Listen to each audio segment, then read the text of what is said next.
Yeah, man, yeah, man, yeah, man, yeah, man. Bless up, Big bless up, up. big Messiah, up, big up, blessings. big up, big up, Oh, everybody.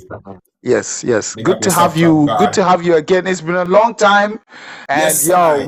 we really need a session like this. So we thank God that you're back. And tonight, I'm sure that I'm gonna learn a lot of things from you tonight. Yeah, So man. thank you so much. God bless you. Yeah, man. Yeah, And man. before we enter into the show, I just want to remind you guys, everybody, that please, you can, share the live. GTR is supporting us so much. Share the live. Tap on your screen and share the live. This show is Okay. proudly sponsored by Rasta Breadman Company, Tuffbuzz Entertainment. Big up Tuffbuzz Entertainment, Professor Yadi Sessions, Team 4K Shooters, Natty Yard Bashment, Forever Booming Incorporated. Professor, take it away, my lad. Enough Yes, respect. I. Bless the Lord. Big up yourself, G Terra. Big up yourself, Ash Cash. Leslie, big up yourself. Yes, Carve yes. the top box, big up yourself. Yeah, man. And Red Boy, big up yourself, same way, Yeah, man. Yeah, Yo, it's top guy. yo, no, it's how them call it. It's rude boy, yeah. He spells it Road like Boy. that, good but boy. yeah, rude boy. All right, Y- all right, Yeah, all man. right. Road Boy, Respect. big up yourself. Well, if you forget So, rude boy, them call him psyche, man. yeah, man, Yeah, yeah, man. man. Rude boy psyche. You don't know? Road That Boy is it. Psychic, big up yourself, That is same way, it. enough respect. You understand? Remember, this is unsung hero section where we not cast no commotion. All we deal with is to promote and big up all the legendary them, who help build up the thing. You understand? So today we are talking about Augustus Pablo. Yeah, man. Yeah, he's the one who pioneered the Melodica. Yeah, man. That's Augustus Pablo in your shots. Pan Ashkash. I was trying to change the settings, but I don't know. Yes, I. With the Melodica. You understand? Yeah, man. Yeah, man. Yeah, man. That's Augustus Pablo. Born in June 21st, 1953. And he actually passed on in 1999. Okay, so Augustus Pablo chose the Melodica, whilst others, decide to choose the popular or most of the instrument that we know, especially the guitar, the piano, and all them thing. But he chose to stick to the Melodica actually. Way back then, the Melodica was considered as a toy for kids, so nobody really regarded the Yeah. Melodica. It's like what you call it, the that's what they used to say, like the other one, like, was like a toy too. The You harmonica. understand? The The harmonica. harmonica. Yeah. Yeah, man. Yeah, man. But The harmonica. people master them and was good on them. Yes, I. Yes, I. Continue with the segment, but me gonna knock you off again. All right. So, he chose the Melodica, which was considered as a toy. But, as time goes on, he decided to change the dub thing with the Melodica, also the reggae thing, the root reggae thing with the Melodica.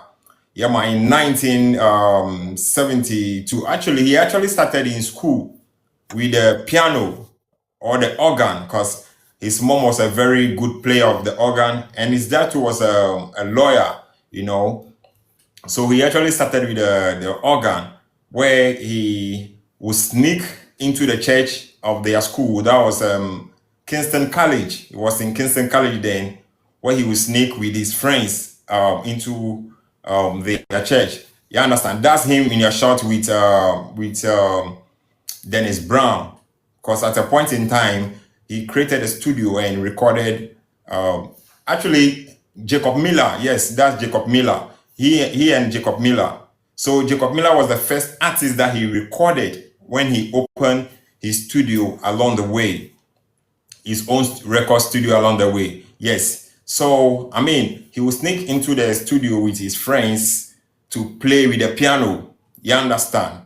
So at the age of I think 15, okay, so some of his friends were Tyrone Donny, Spyro Martin, and Ralph Yes, I forgot the Ralph. Yes, that was yes. So this picture in your shot is I think August Pablo and Benny Spear and others. Yes, Tyron Donington was in this picture. You know, but he started at very tender age. That was at the 15 with Tyron Donny when they were in school. They attended Kingston College together.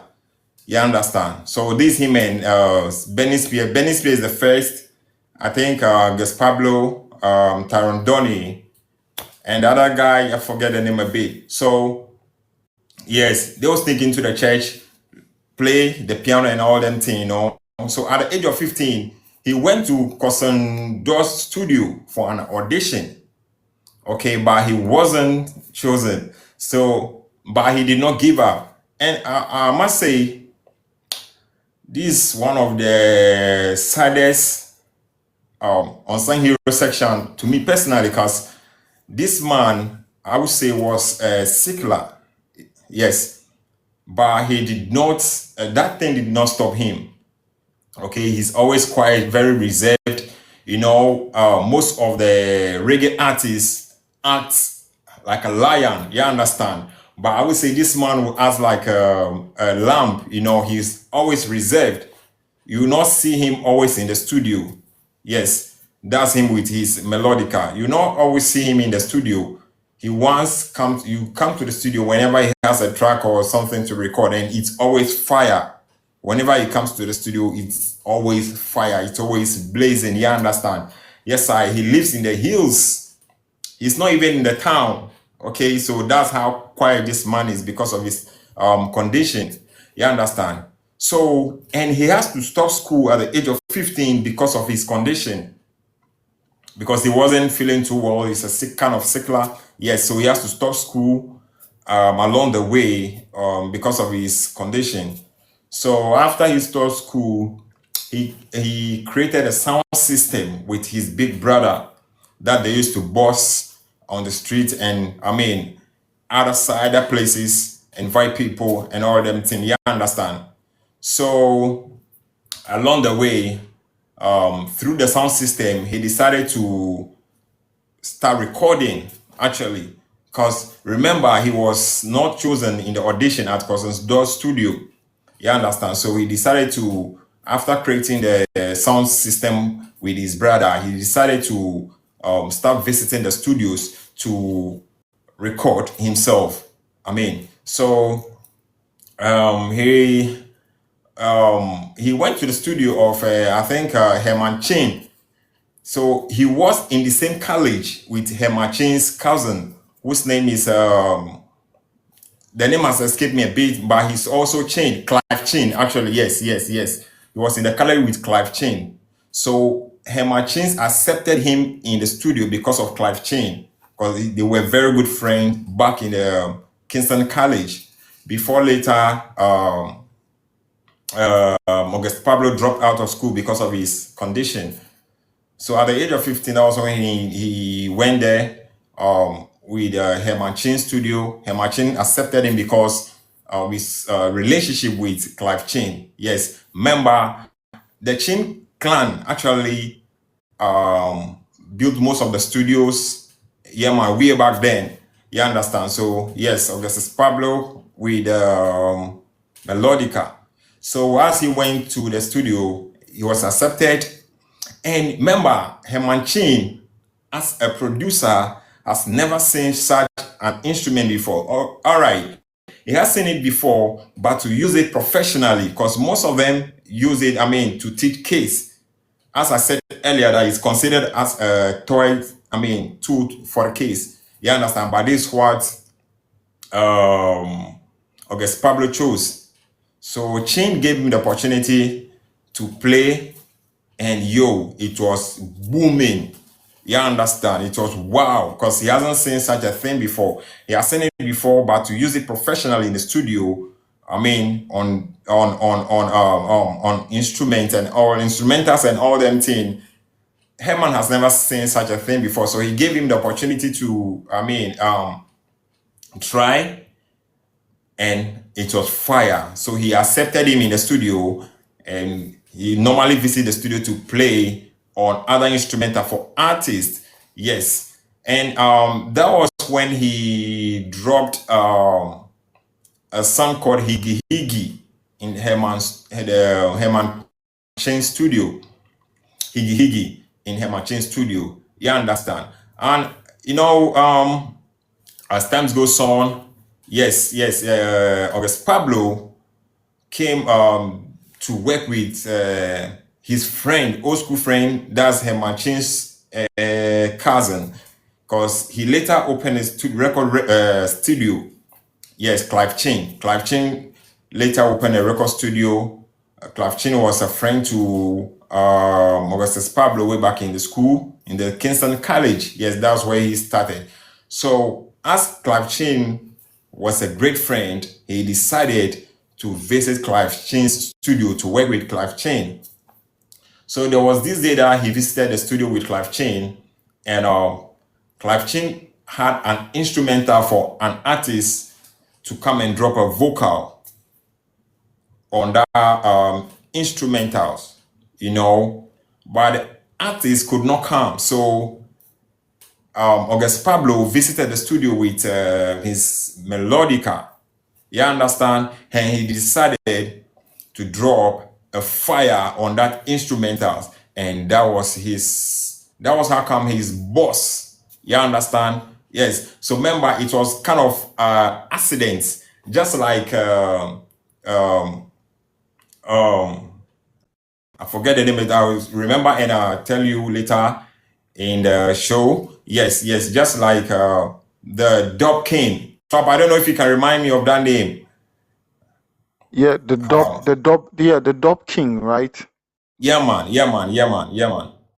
Yeah, we'll go back to it. Just continue the show. All right. So, yes. So as he entered the studio, there was this instrumental playing, and he played very well with the melodica on that instrumental, and that was booming. That was how come he burst to the world. That was in Clive Chin studio, his old school friend. You understand? So that's how great friendship can be, because they started very young, and this age they still together, working together, because they're all doing the same thing in the music scene. You understand? King Tubby, very good. Yes, King Tubby. Yeah, man. You understand? Yes, the name just came, King Tubby. But remember, Augustus Pablo is also part of the people who pioneered dub. You understand? Because he, at a point in time, worked with King Tubby and even dropped several albums and compilation with King Tubby. You understand? So he's also part of the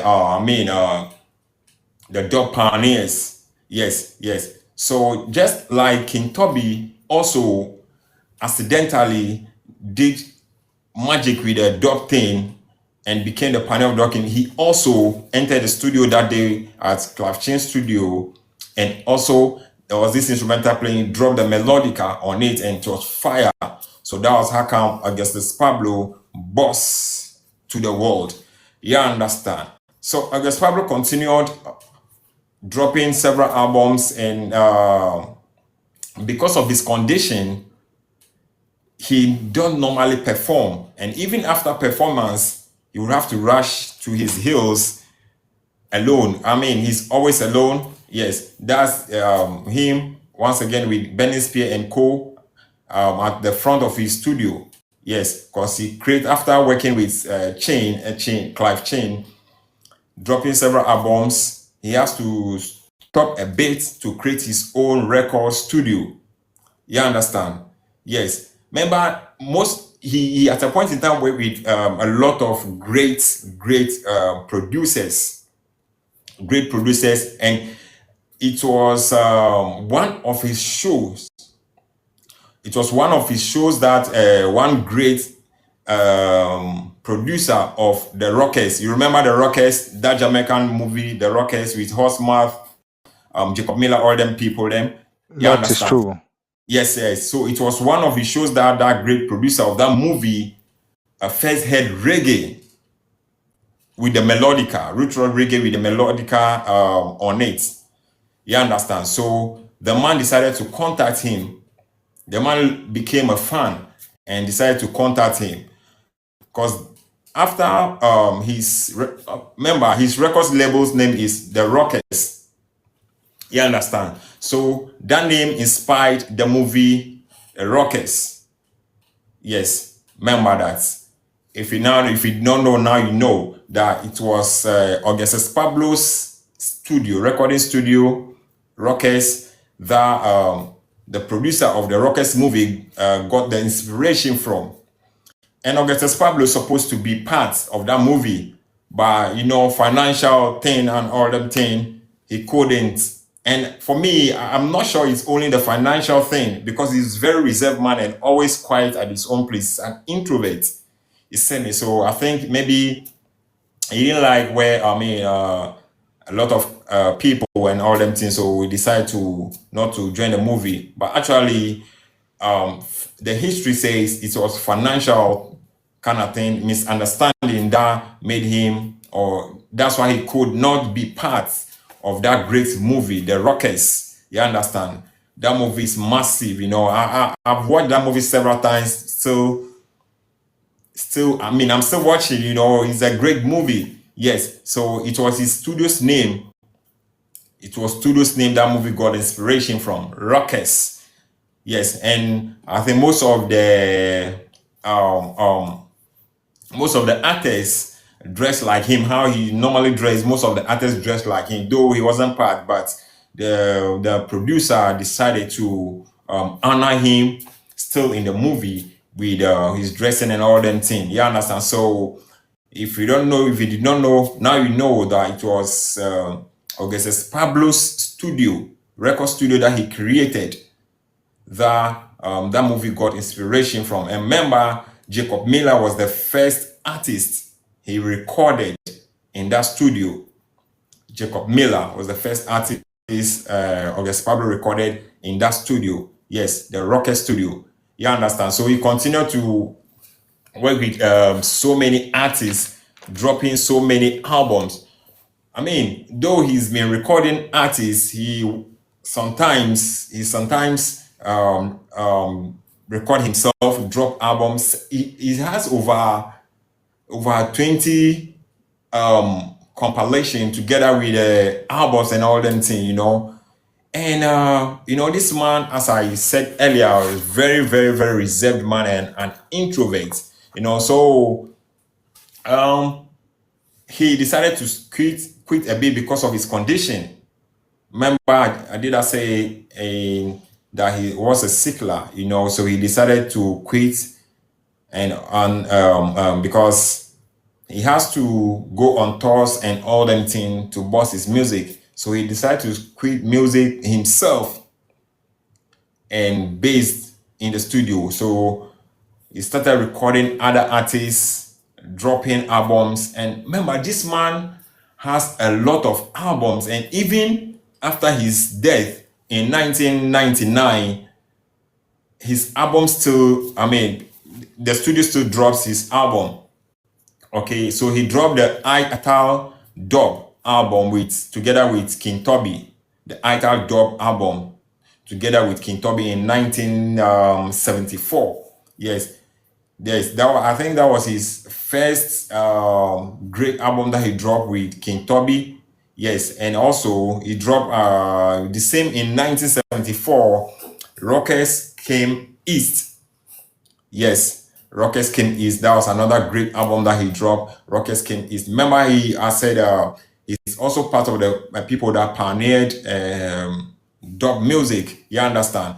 Though King Tubby was the one who introduced it, but he was part of the foundation of dub music. So he's also considered as one of the pioneers of dub music with his melodica. Remember, he did not use vocals. He used the melodica to he used the melodica actually on records. You understand? So he did not use vocals. Yes, and that's how come he was accepted into the scene, because most people consider the melodica as a toy tool. I mean, that is kids normally use it, but he transformed the system, and that's how come he also became the great pioneers, or by introducing the melodica into the music reggae, roots rock reggae scene. You understand? So I mean, they dropped that album together with King Tubby in 1974. Ital Dub album in 1974. Also, Rockers Came East in 1974. And he dropped another Dubbing in Africa. Another album, Dubbing in Africa. Yes, I, Dubbing in Africa in 1975. Earth's Rightful Ruler in 1982. And also, Ragamuffin Dub in 1980. Remember, done in Jamaica or in the world, it was around 1980s. It was around 1980s that dancehall or raga was coming into the scene. You understand? It was around 90s, so he decided to fit into the scene. Though he was a roots rock reggae record producer. You understand? So when the dancehall thing decided that something was becoming great in Jamaica, he decided to fit into that thing. You understand? Yes, he wouldn't sit down that, yo, this is what I do, so I wouldn't be part of this thing. But he decided to fit in recording great dancehall artists and all them things. So he dropped this album, compilation album, Ragamuffin Dub. That was in 1990. Yes, Ragamuffin Dub in 1990. So, I mean, after his death, remember I said his album still drops after his death. He died in 1999. Remember that. So, a year after, a great compilation album dropped, Dub Reggae Roots, Dub Reggae and Roots Reggae, Dub Reggae and Roots. Yes, Dub Reggae and Roots in year 2000. Dub Reggae and Roots in year 2000. That was when he dropped. An album was dropped even after his death. Yes, that was Dub Reggae in 2000. And also, he has a great... Yes, The album make a lot of money too. Yeah, man. He has over 20 albums and a compilation that he dropped. He recorded down. You know, if you listen to most of his songs, you know why he pioneered, or he's considered as a great man in the dub thing with his melodica. You understand? I recommend his albums. Yes, that's why I carefully mentions the name of the albums, and so that all of we could have go and check it out, man. Because this man did not give up. He's one great man that when I was doing research on his story, I mean, it was emotional because he did not give up, though being a sickler from childhood. Because the studio rejected him or did not pick him in the audition, but he did not give up, continued to record music, and became one great record producer. You know, he has to beat all odds, not considering himself as a sickler, sitting down, relaxing and all them things, but he still keep on working and also helping others with his record studio. Yes, that's this great man. You know, we need to acknowledge the people who are the foundation of roots rock reggae, skia and all them things. You understand? Because you know, it's like most of them are behind the scene. And we don't normally talk about the people behind the scene, but they are the one engineering, I mean, the ones outside there that we mention. You understand? So we need to acknowledge, we need to big them up so that the youths or the new generation will know about these great people, will know about these great people who are the foundation of roots reggae, dancehall and all them thing, or great instruments and all them thing, you know. So that's why we are bigging up Augustus Pablo today. Foundation, you know, this is what we do, and you not see this thing anywhere. Yes, you not see this anywhere, you not listen this anywhere. I mean, this is the great platform that if you come, we big up this people, we acknowledge the legends them. You understand? So that's Augustus Pablo, and he dropped another great album. Yes, August Pablo meets Lee Perry and the Wailers. Yes, in I think 1975. Yes, yes. Remember, Trap God, we need to, for me, I'm thinking, because, Lee Perry, almost all the unsung heroes that we did, this name that they are keeps on connected repeating. to Lee Scratch Perry. You That's understand? true. And You King understand? Toby as So well. we need to big up this man. I mean, dedicate the whole show to this man because he's a great man, a great legend that has helped. That's true. Agree. Yes, because almost all the unsung heroes that we did, they have this connection with Lee Perry. You understand? So he dropped this great album with Perry in 1974. It's a compilation though, and I listened to one of the songs on that compilation. That's "Don't Rock My Boat," Bob Marley. It's a great song. I need y'all to go and go check. I mean, that great album that is Augustus Pablo meets Lee Perry and the Wailers. Yes, that's that great album. That's my personal favorite. It was in 1974, 1975 actually, that he dropped that great album. You understand? So today upon this show, Augustus Pablo is the one that we are bigging up, that we acknowledging. So if you did not know, now you know that it was this great legendary, it was this great man, very relaxed, very reserved, who pioneered the melodica and also parts of the dub, the people that were pioneered dub music. Yes, so we big him up. Remember, he's not alive, he's no more with us, but his legacy still lives on. Yes, big up. Yes, sir. Every great man and woman have them story, and every story we get told. Welcome to the Unsung Heroes segment on Midnight Reggae Vibes, a special feature where big up the pioneers, the trailblazers, the reggae legends, and the cultural icons. Them will help shape reggae music and Caribbean culture for generations. Brought to you by fella Tough Soul, CEO of Tuffbuzz Entertainment. Because enough of the real legends never get the recognition them deserve. But we dig them out. Unsung heroes, giving honor where honor is due, preserving the legacy, and shining a light upon the people them we pave the way. We dig them out. Keep it locked on Midnight Reggae Vibes, where the culture live on, the legacy strong, and the vibes never stop. Respect. Yes, Professor.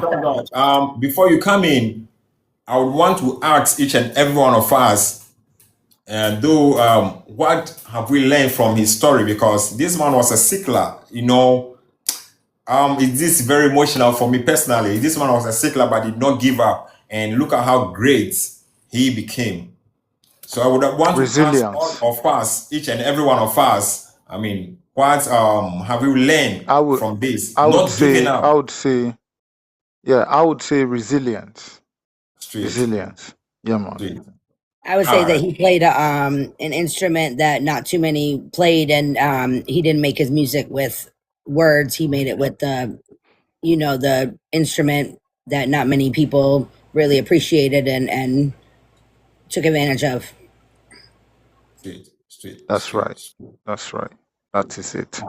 We give thanks. Big up yourself, Professor, for this wonderful section,